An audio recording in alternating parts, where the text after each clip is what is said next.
Di sini ada alat dan bahan untuk pemeriksaan Antonia Uteri, KBI dan KBE. Yang pertama ada gel, ada hand sanitizer, ada cairan ml, ada spirometer, ada beko, ada partusep, ada selang kateter, ada tablet misoprostol, ada spek yang berisi oksitosin, ada ampul termometrin, dan ada spek. Ada yang full steril, ada alat APD, ada kasa steril, dan yang terakhir ada cairan klorin. Sebelum melakukan tindakan kepada pasien, sebaiknya kita melakukan cuci tangan terlebih dahulu menggunakan hand sanitizer. Yang pertama, membuka perhiasan, lalu turunkan tangan tadi sampai siku. Ambil hand sanitizer telapak tangan, lalu digosok, lalu ke punggung jari, ke sela-sela jari, ke punggung jari secara mengunci, ibu jari secara bergantian, yang terakhir ujung jari. Lakukan secara bergantian. Untuk pemakaian hand sanitizer memerlukan waktu 20 detik dan untuk melakukan cuci tangan dengan air mengalir memerlukan waktu 30 detik. Oke.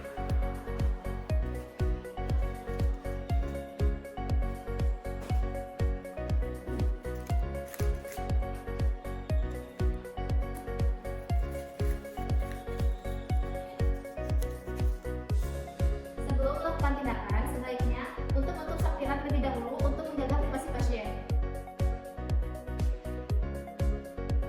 Permisi Ibu, saya di sini dengan bidan Latifa. Ibu di sini mengalami pendarahan karena rahim Ibu tidak berkontraksi dengan baik. Dan saya akan melakukan tindakan pada Ibu di mana tangan kanan saya akan masuk ke jalan lahir Ibu. Bagaimana? Apakah Ibu bersedia? Kalau begitu saya akan mempersiapkan alat terlebih dahulu.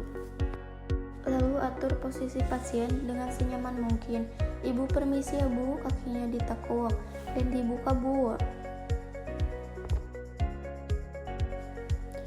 Simpan perlak di bawah bokong pasien. Ibu permisi Bu. Lakukan masase terlebih dahulu sebelum melakukan KBI dan KBE. Masase pundus uterus kurang lebih 13 detik.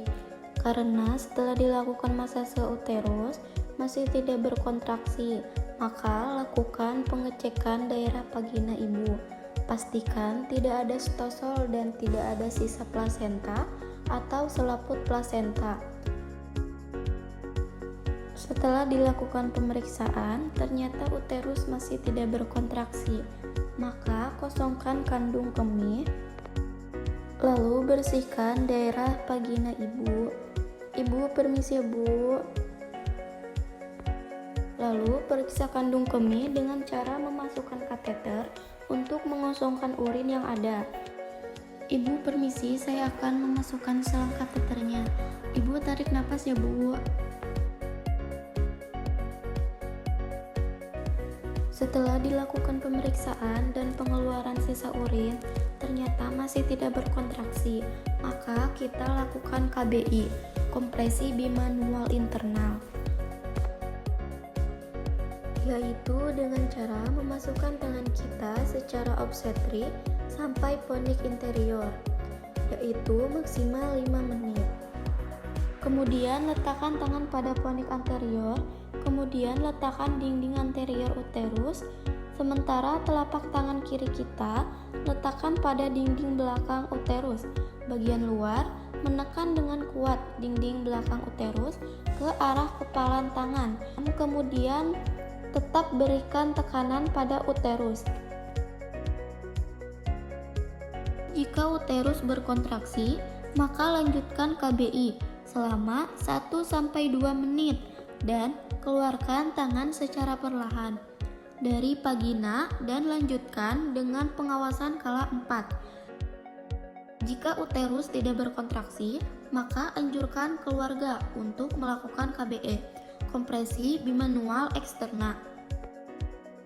Kemudian, mengajarkan keluarga untuk melakukan KBE, yaitu letakkan tangan kanan pada dinding uterus, kemudian letakkan tangan yang lain pada dinding abdomen, yaitu tepatnya di belakang korpus uteri.